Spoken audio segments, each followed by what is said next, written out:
Hello everybody, I am Devadatta Mahapatra, Vice Principal of Nilachal Polytechnic, Bhubaneswar, and I am going to teach you the subject Elements of Mechanical Engineering, which is a very important paper of electrical engineering of third semester students. And this particular subject is purely a mechanical oriented, and this will give you a fundamental idea about the mechanical engineering for the electrical engineering students. This particular paper, Elements of Mechanical Engineering, mainly consists of two portions. One is a thermal engineering, second one is a hydraulics engineering. The thermal engineering carries few topics like thermodynamics, properties of steam, boiler, steam engine, steam turbine, condenser, IC engine. Similarly, the hydraulic engineering portion contains some important topics like hydrostatics, hydrokinetics, and hydraulic device and pneumatics. Before entering to the subject, we should know some important units which we shall frequently use during the discussion of this particular subject, thermodynamics. First is your heat. We shall use the joule as the unit for the heat, and 1 joule is equal to 1 Newton meter. We can also write kilojoule, that is 1000 joule is equal to 1 kilojoule, and so on. Similarly, power, 1 watt is equal to 1 joule per second. So the important unit of power is watt. It can also be written as kilowatt and HP. 1 kilowatt is equal to 1000 watt, and that is equal to 1.341 HP. So 1 HP is equal to 745.7 watt. Similarly, the pressure, this is a very important unit which we shall use frequently, and we should know the different units that we shall use for this pressure. And for pressure we shall use the unit Pascal. 1 Pascal is equal to 1 Newton per meter square. So 1 kilopascal is equal to 10 to the power Pascal, and 1 kilopascal is equal to 10 to the power minus 3 megapascal. Similarly, 1 atmospheric pressure is equal to 101.825 kilopascal, and that is equal to 1.01325 bar.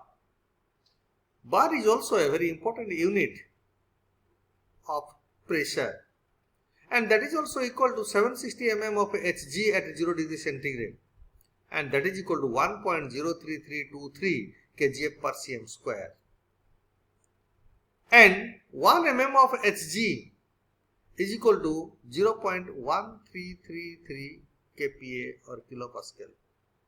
Similarly, work. The unit of work is joule or Newton meter. 1 Newton meter is equal to 1 joule.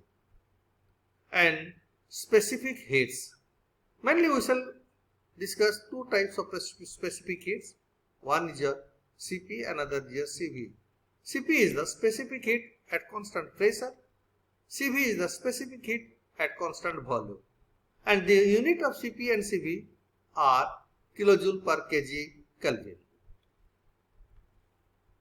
Next come to the first topic of the thermodynamics, that is thermodynamic system.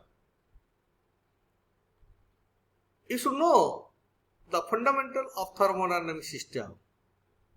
The thermodynamic system mainly consists of three different terms, that is one system, one surrounding, and another is your boundary.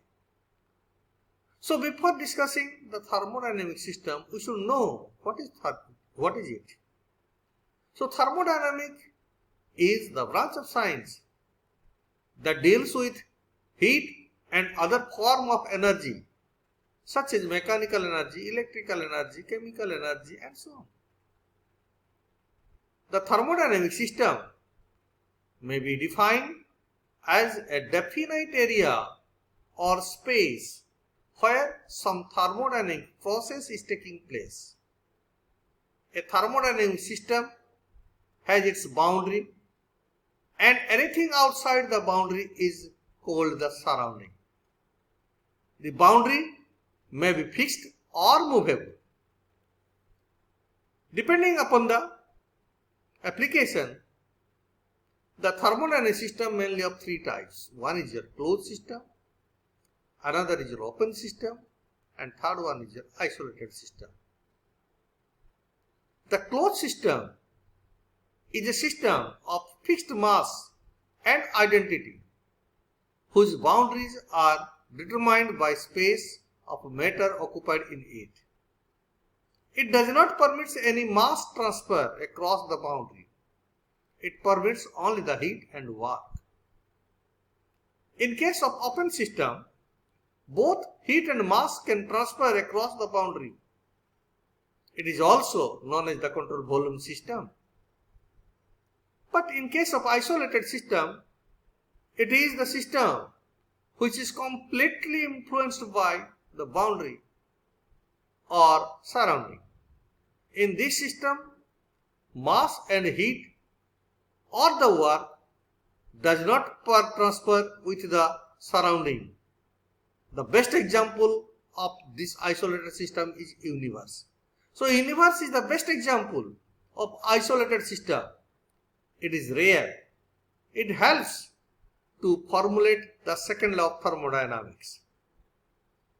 Next we shall discuss the two important terms, that is heat and work. Heat and work are different ways of transferring energy from one system to another. Hence, the distinction between heat and work is important in the field of thermodynamics. Heat is the transfer of thermal energy between the system.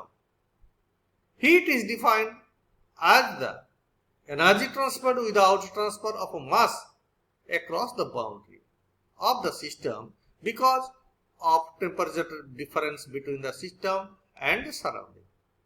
It is usually represented by Q and is expressed in joule or kilojoule.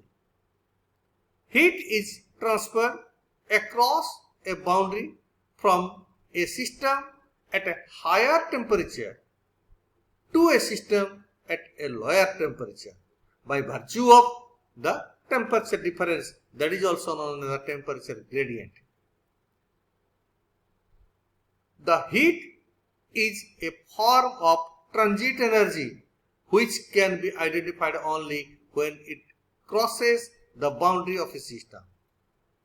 It exists only during the transfer of energy into or out of the system.